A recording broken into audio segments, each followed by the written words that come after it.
Hello दोस्तों, हमारे channel में आपका स्वागत है। आपने अपने बचपन में अपनी फैमिली और फ्रेंड्स के साथ मिलकर बहुत से कार्टून्स देखे होंगे, जैसे कि Scooby Doo, where are you, Powerpuff girls, the mask और ऐसे ही कई और कार्टून्स जिन्हें देखकर हमारा मन खुशी से भर जाता था। लेकिन आज हम आपको एक ऐसे कार्टून के बारे में बताने वाले हैं जिसने कई सालों से हमारे दिल में राज किया है और उसे केवल बच्चे ही नहीं बल्कि जवान और बूढ़े भी मिलकर बड़े शौक से देखते हैं। ये कार्टून कोई और नहीं बल्कि इसका नाम है टॉम एंड जेरी। जी हाँ दोस्तों, आज की हमारी ये video Tom and Jerry cartoon पर, इसके इतिहास पर और कैसे ये कामयाब एनिमेटेड सीरीज बना, इस पर आधारित होगी।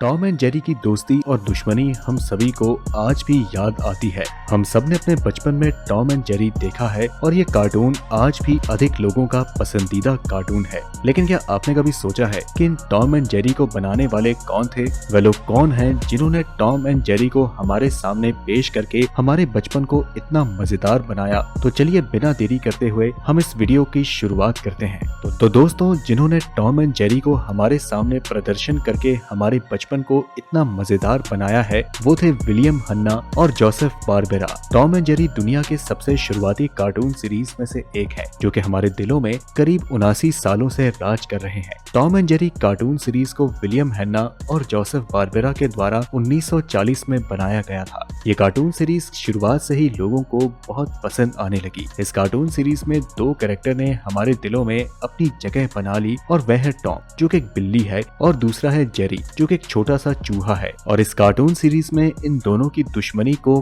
काफी अलग, शानदार और हंसने वाले रूप से दिखाया गया है। इस कार्टून में जेरी एक चालाक चूहे का रोल निभाता है जिसे टॉम पकड़ना चाहता है, लेकिन जेरी कभी भी उसके हाथ नहीं लगता है और वह किसी न किसी तरीके से छूट ही जाता है। हालांकि टॉम एंड जेरी इस शो में एक दूसरे के दुश्मन है, लेकिन इस शो में उनकी दोस्ती को भी किसी से कम नहीं दिखाया गया। उन दोनों की दोस्ती को हम सब देख पाते हैं जब उन दोनों में से कोई एक खतरे में होता है और दूसरा उसकी जान बचाता है। दुश्मनी चाहे कितनी भी हो, लेकिन आखिर में दोनों दुश्मनों के बीच दोस्ती हो ही जाती है। टॉम एंड जेरी की इस कार्टून शो में एक अद्भुत बात यह है कि इस शो में दोनों कैरेक्टर्स ने बिना बोले ही इतनी कामयाबी हासिल कर ली है। टॉम एंड जेरी को बनाने का श्रेय विलियम हन्ना और जोसेफ बारबेरा को जाता है और ये दोनों 1930 में एमजीएम कार्टून के रुडोल्फ आइसिंग यूनिट में काम किया करते थे और उस समय एमजीएम कार्टून के बहुत सारे कार्टून बुरी तरह से फेल हो चुके थे और कंपनी की आर्थिक स्थिति भी बहुत खराब होती जा रही थी।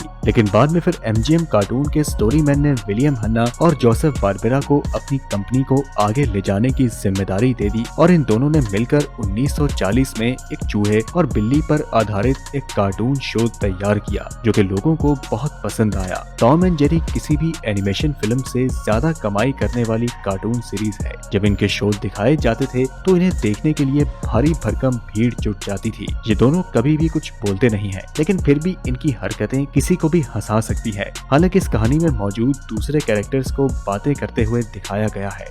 कई बार आपने टॉम को गाना गाते हुए भी देखा होगा। टॉम एक अच्छा सिंगर होने के साथ साथ पियानो भी अच्छा बजाता है। शुरुआत में इन दोनों के बीच संवाद भी हुआ करते थे, लेकिन बाद में इसे खत्म कर दिया गया। बाद में टॉम एंड जेरी टेल्स में इसे फिर से शुरू किया गया। इस एनिमेशन सीरीज में साउंड इफेक्ट का भी अच्छा खासा ध्यान रखा गया है, खासकर टॉम के चोट खाकर चिल्लाने की और जेरी के डरने और हंसने की आवाजों पर काफी मेहनत की गई थी। ढेर सारे वॉइस टेस्ट के बाद भी जब बारबेरा और हन्ना को कोई आवाज पसंद नहीं आई, तब हन्ना ने इसे अपनी ही आवाज देने का मन बनाया। हन्ना की एक जोरदार चीख को रिकॉर्ड किया गया और उसकी एडिटिंग में स्टार्ट और एंड को हटाकर सिर्फ बीच की तेज आवाज को रखा गया। ये प्रयोग सभी को काफी पसंद आया। जेरी के हंसने और डर कर चिल्लाने जैसी आवाज के लिए हॉर्न या इस जैसे दूसरे म्यूजिकल इंस्ट्रूमेंट्स का इस्तेमाल किया जाता था।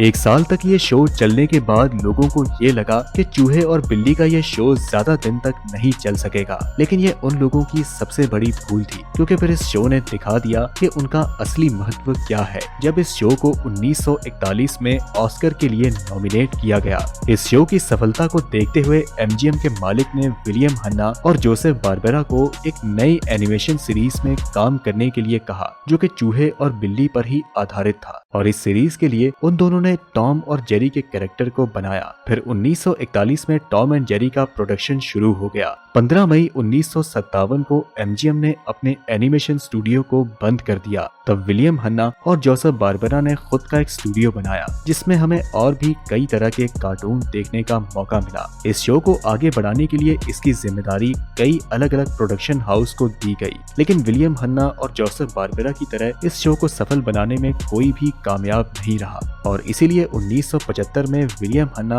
और जोसेफ बारबरा को दोबारा से इस कार्टून सीरीज में काम करने के लिए बुलाया गया। टॉम एंड जेरी के कार्टून शो में बहुत बदलाव भी लाया गया जो कि दर्शकों को बहुत पसंद आया। 1970 से लेकर 90 तक टॉम एंड जेरी को एक नए सिरे से फिल्म और टीवी शोज के रूप में पेश किया गया, जैसे कि Tom and Jerry the mansion cat को खास तौर पर टीवी के लिए तैयार किया गया। इसके बाद 2001 में हन्ना और 2006 में बारबरा का देहांत हो गया, जिसके बाद वार्नर ब्रदर्स ने इस शो के सारे अधिकार खरीद लिए और इस TV show Tom and Jerry tales का प्रसारण जारी रखा। टॉम एंड जेरी के इस सफल कार्टून सीरीज को अब तक 30 एकेडमिक अवार्ड्स के लिए नॉमिनेट किया गया है, जिसमें से 7 awards Tom and Jerry cartoon show जीत चुका है। चूहे और बिल्ली के इस दुश्मनी भरे कार्टून शो को पूरी दुनिया द टॉम एंड जेरी के नाम से जानती है और आज इतने सालों के बाद भी ये शो लोगों के बीच उतना ही लोकप्रिय है जितना कि पहले हुआ करता था। और चूहे और बिल्ली की ये कहानी इतनी रोमांचक होगी ये किसी ने सोचा भी नहीं था।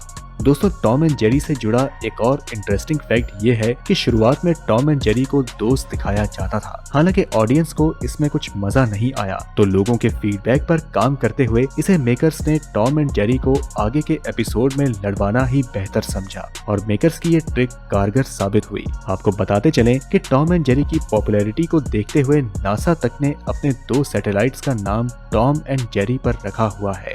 आपको ये जानकर हैरानी होगी कि टॉम एंड जेरी के पहले एपिसोड में टॉम का नाम जैस्पर और जेरी का नाम जिंक्स होता था। मीडिया रिपोर्ट्स की माने तो टॉम एंड जेरी के क्रिएटर्स को जैस्पर और जिंक्स का नाम कुछ जमा नहीं, जिसके बाद उन्होंने इस कार्टून कैरेक्टर के लिए बेहतर नाम अपनी ही टीम में से एक कंपटीशन के जरिए मांगा। बताया जाता है कि जोसेफ बारबरा और विलियम हन्ना की टीम में काम करने वाले एक एनिमेटर जॉन कार ने टॉम एंड जेरी नाम सुझाया था, जिसके चलते इनाम के रूप में उन्हें $50 भी दिए गए। आपको ये सुनकर शायद हैरानी हो, लेकिन ये सच है कि जिस ऑस्कर अवार्ड्स के लिए बड़े बड़े कलाकार तरसते हैं उसे टॉम एंड जेरी को सम्मानित किया जा चुका है। इतना ही नहीं, ये सबसे ज्यादा ऑस्कर अवार्ड जीतने वाली एनिमेशन सीरीज है। इसने 1943 से 1953 तक 7 ऑस्कर अवार्ड जीते हैं। टाइम्स मैगजीन में भी इसे लोकप्रिय एनिमेशन सीरीज के रूप में नामित कर दिया गया है।